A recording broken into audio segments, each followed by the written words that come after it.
2024년 11월 2일 오전 7시입니다.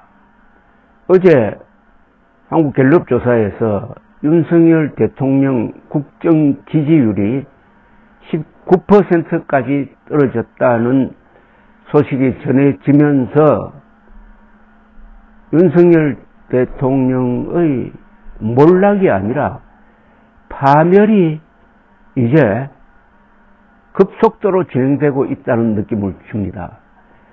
정권의 총붕괴 현상이 지금 일어나고 있는데 가장 중요한 것은 윤석열 대통령이 위기를 맞아가지고 고집불통, 안하무인, 통제불능, 자포자기의 성격을 그대로 드러내고 있다는 겁니다. 결국 성격이 운명을 결정한다는 말이 적용된다면은 윤석열 대통령은 자신의 성격 때문에 망하게 될 것입니다.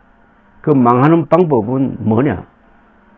거론되고 있는 게 탄핵, 하야, 식물화, 그리고 개헌입니다.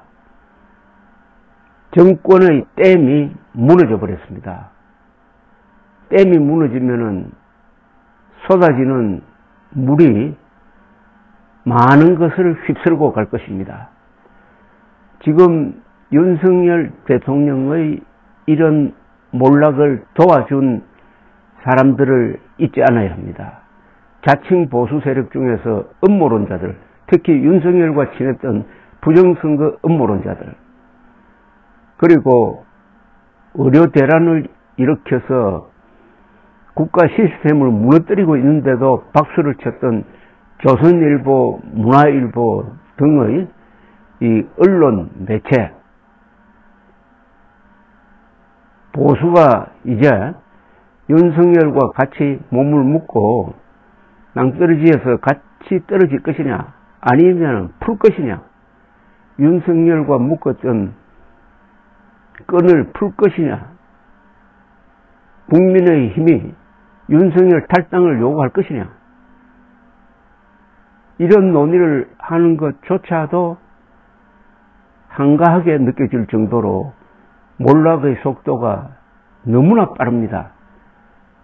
문화일보, 윤석열 대통령을 이 지경으로 만드는데 책임을 져야 할 문화일보가 어제 창간 33주년을 맞아 발표한 여론조사에 따르면은 임기 반환점을 앞둔 윤석열 대통령의 국정수행 지지율이 17%로 나타났습니다.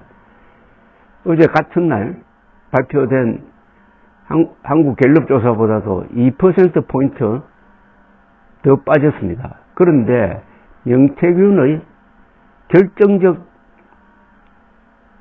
녹취록이 이 조사에서는 반영되지도 않았습니다.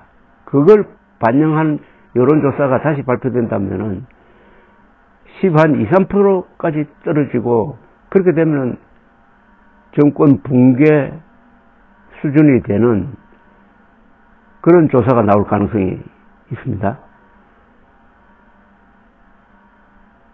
이런 가운데 어제 정진석 대통령 비서실장이 국회 본회의에 나와가지고 아무런 문제 없다, 아무런 문제 없다고 했어요. 지금 사태가 이렇게 되고 있는데, 태풍이 불고 있는데 태풍이 오지 않는다고 생각하는 사람이 대통령을 모시고 있으니까 문제 해결 능력이 없다는 거죠. 그런데 중요한 이야기 하나를 했습니다. 4일 국회 본회의에서 열릴 예정인 내년도 예산안 시정연설에 현재로서는 한덕수 국무총리가 나가시는 걸로 안다고 말했습니다. 정 실장은 국회 운영위원회 국정감사에서 다음 주에 윤석열 대통령이 시정연설을 하느냐는 전용기 더불어민주당 의원의 질문에 아직 결정되지 않았다고 했어요. 전 의원이 다음 주 월요일인데 아직도 결정이 안 났으면 문제 있는 것 아니냐고 따지자 정 실장은 한덕수 총리가 나가는 걸로 안다고 답을 했습니다. 대통령 시정연설이 매년 있는 것은 아니고 총리가 대신하는 경우도 종종 있었다고 변명을 했습니다. 예산안 시정연설은 정부가 제출한 예산안을 국회가 검토하기에 앞서 정부가 내용을 설명하고 협조를 요청하는 자리로서 대통령의 직무 중에서 가장 중요한 일입니다. 윤석열 대통령이 만약 시정연설을 직접 하지 않는다면 이거는 정권 방어의 의지가 없는 것으로 간주될 것입니다. 지지율 하락이 급속도로 될 것입니다. 지금 윤 대통령의 지지율은 2016년 10월 탄핵 국면 초입 때 박근혜 대통령의 지지율과 거의 비슷합니다. 윤석열 대통령이 위기 때 드러낸 고집불통 안함무인 통제불능 자포자기의 그런 인격이 지금 그를 파멸로 몰고 가고 있습니다. 국힘당과 보수층은 그를 포기하고 연결을 풀어야 할 것이고 윤석열은 최소한의 양심이 있다면 2,000명 의대 정원 백지화는 자신이 결자 해지하고 위기를 맞아서 자신이 그 취해 결단을 내려야 할 것이라고 보입니다. 국군 통수권자인 대통령이 하나여 군 현역 근무 경험이 없는 남자는 출마 자격을 주지 않아야 한다는 저의 소신을 더욱 굳히고 있는 게 작금의 윤석열 대통령 행태입니다. 1등병을 해도 윤석열 대통령처럼 행동하지는 않습니다. 제일 중요한 게 국민들을 무시하고 있습니다. 국민들에 대한 보고 의무를 하지 않고 있습니다. 국민들에게 계속 허위 정보를 줍니다. 국민들에게 계속 거짓말만 하고 있습니다.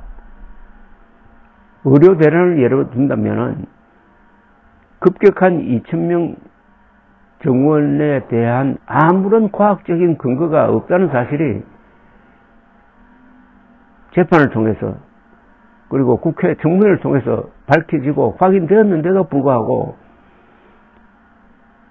거기에 대해서 계속 고집을 부리면서 뚜벅뚜벅 자칭 의료개혁을 계속 하겠다고 그러고 대통령이 이렇게 하니까 그 밑에 담당 수석은 2,000명이 아니라 4,000명을 늘려야 된다는 이런 폭언을 하고 어제 대통령 비서실장은 이 상황에 대해서 국민들에게 사과하기는커녕 아무런 법적, 정치적, 상식적 문제가 없다고 이야기를 하고 불난집에 기름을 들이붓고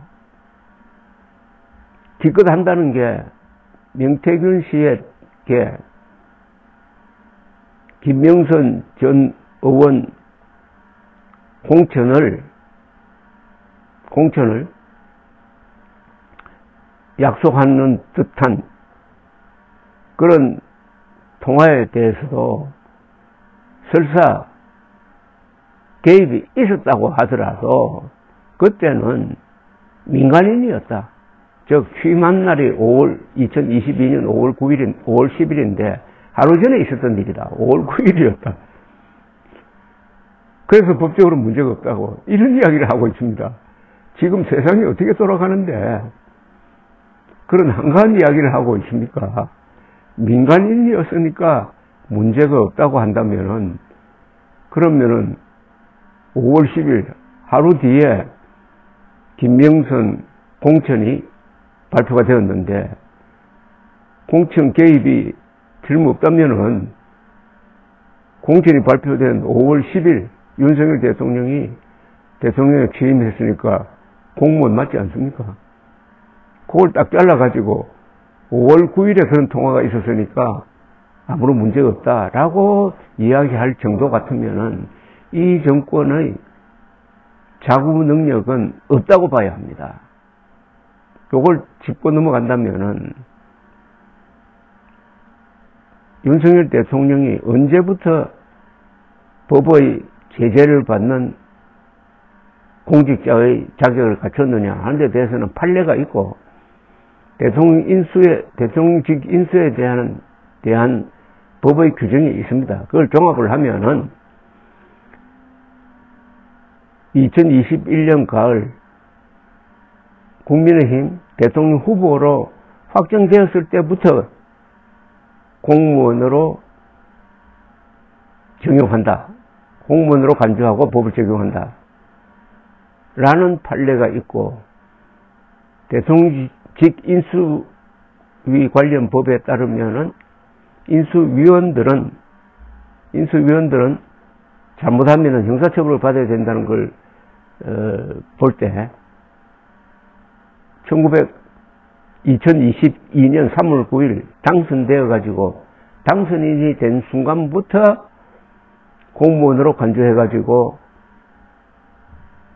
정치 개입에 따른 형사처벌을 받아야 한다는 것으로 해석할 수가 있습니다. 상식적으로, 법률적으로 해석을 해도 윤석열 대통령이 져야 할 형사적 책임은 분명하게 나오는데, 이걸 교묘한 방법으로, 아니 무모한 방법으로 아무 문제 없다고 밀고 나가려고 하는 윤석열 대통령 주변의 어떤 인물도 위기 해결의 능력이 없습니다. 그런 사람을 곁에 두지도 않습니다. 경로한다는데, 경로하는 대통령 옆에 어떤 부하가 남아서 충성스러운 충고를 하겠습니까? 윤석열 대통령의 비극은 경로를 하다 보니까 주변에는 아부파들만 남아가지고 과잉 충성하다가 그걸 민심으로 여기는 윤석열 대통령이 여기까지 왔습니다. 이제 한 발만 더 디디면은 절벽에서 추락하는 겁니다. 윤석열 대통령이 다른 건 몰라도 자신이 지른 불은 꺼야 될 것 아니겠습니까? 불부터 끄고 담담한 마음으로 돌아가길 바랍니다. 그 불을 끈다는 것은 2,000명 정원을 백지화하는 겁니다. 그러지 않으면 윤석열 대통령이 물러난 다음에 의료 파괴 대통령으로 묘비명에 쓰여질 것이고, 김일성 다음으로 가장 많은 한국인을 떼죽음으로 몰고 간 사람으로 기록될 것입니다. 감사합니다.